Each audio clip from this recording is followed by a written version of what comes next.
This presentation is about the foreign direct investments in developing countries and its impact on economic globalization. Globalization is being interconnected across the world, and such interrelatedness of people and businesses leads to a cultural, political, and most importantly, economical global integration. Many believe that globalization started during the age of exploration with mixing of cultures and trade across the conquered lands. Then after World War II, the Bretton Woods Conference in 1944 created the World Bank and the International Monetary Fund as global organizations to promote free trade between countries. With the advances in technology, communication, and transportation, globalization was inevitable. This promoted the idea that multinational corporations were the harbingers of globalization, as they continuously searched for new acquisitions, sources of cheap raw materials and labor, and new markets. Foreign direct investments is purchasing an interest in a company by an investor located outside its borders. Statistics show that FDI have become an important engine of economic growth because they grew faster than gross domestic product and international trade. Now let me swipe through how FDI shaped into a key driver of global economy.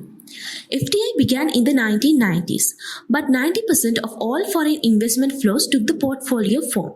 However, World War I caused the collapse of the world monetary system in 1930.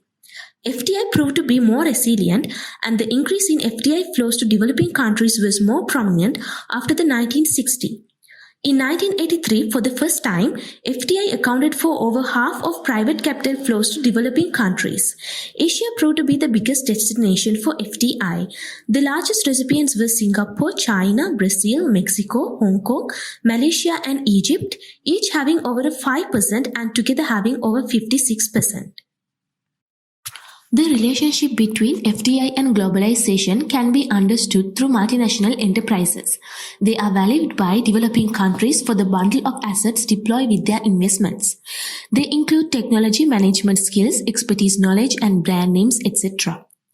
There are some other underlying causes why developing countries want to attract FDI.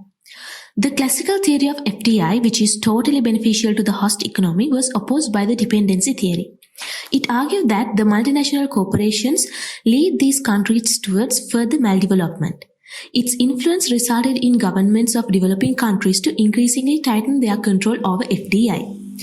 However, the dependency theory began losing its grip when the middle path theory emerged. It argued that multinational corporations can both benefit and harm economic development, and they must be carefully regulated to achieve profit. This created a collective decision-making environment in the global economy. There is now a growing recognition that foreign investors can contribute to the development of developing countries by enhancing foreign exchange earnings, sharing large project risks, and becoming a vehicle for technology transfer. According to the classic two-gap model, there are mainly two reasons why countries want to attract FDI. The first gap is the lack of adequate domestic savings in developing countries to attain a desired growth rate. The second gap involves lack of foreign exchange. Even where there is adequate domestic savings, much of the machinery and equipment needed for investments in developing countries comes from abroad and must be paid in foreign currency. Thirdly, private sector in developing countries was not strong enough to engage in implementation of infrastructure projects. Lack of technology and expertise to exploit natural resources in the country is another reason why developing countries rely on FDIs. For an example, when we take a look at the Epavala case and Chunakam power plant case in Sri Lanka, in an economic perspective, we can notice that due to the lack of technology to exploit the minerals, the Sri Lankan government has allowed foreign investors to take hold of these mineral resources. Given the deteriorating economic situation, many developing countries feel the need for revitalizing their economies due to changing political environment, extreme poverty, and high unemployment rates. The international integration of the economy is another major factor. Many developing countries became hosts to branches of multinational corporations, and the countries got the opportunity to support multinational corporations with internationalized services such as designing, marketing, transportation, communication, and insurance. Finally, the changes in the international environment like the money shortage in the international banking system, debt crisis has forced developing countries to acquire more FDIs.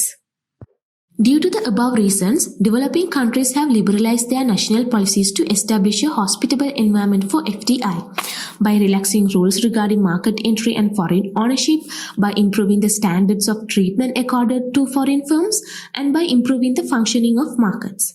For example, China deregulated the policies with regard to environment protection and presented a pollution haven for investors to conduct manufacturing processes. Although this strengthened the Chinese economy, the massive environment pollution and its consequences cannot be undermined. Even developing countries with small domestic markets and limited natural resources can attract FDI by stabilizing political situation, as investors do not wish to meddle with wars, terrorism, and political upheavals. In addition, foreign investors can be attracted by progressively developing human capital, infrastructure, and industrial capabilities. Through efforts to improve education, a country can gradually develop a workforce that can easily acquire the skills necessary for employment in the new technological industries. A good example in this case is South Korea. Finally, let's take a look at the consequences of globalization of FDIs in developing countries. As per its positive impact, FDIs contribute to growth because it is more stable than other forms of capital flows. It ensures economic efficiency. FDIs create new jobs and contributes to human capital development as foreigners engage in employee training. As previously discussed, it enables technology and knowledge transfer. In addition, profits from corporate taxes may be used to encourage host countries' development while investing in infrastructure. However, on the other hand, insufficient or incorrect information can lead to attract unsuitable investments. Lack of bargaining power in developing countries would act as a barrier to their advantage. International corporations may exclude more potential and productive local businesses due to high competition, and in such case, many jobs might be lost instead of created. Therefore, on a final note, the government regulations must be in place to regulate the volume of incoming foreign capital by implementing policies and restrictions. China's decision to attract FDI was very rational, as they clearly identified when to restrict the foreign capital when its positive effects approached its peak. Also, OECD countries have launched several initiatives to promote responsible corporate behavior in multinational corporations. These recommendations include regulations on transparency, competition, national environment, labor, and health standards. The recent Morocco and Nigeria bilateral investment treaty in 2016 is also a good example, as it promoted corporate governance, environmental protection, and legal obligations of host and the home entity with regard to corporate social responsibilities. That brings us to the end of the presentation. Thank you.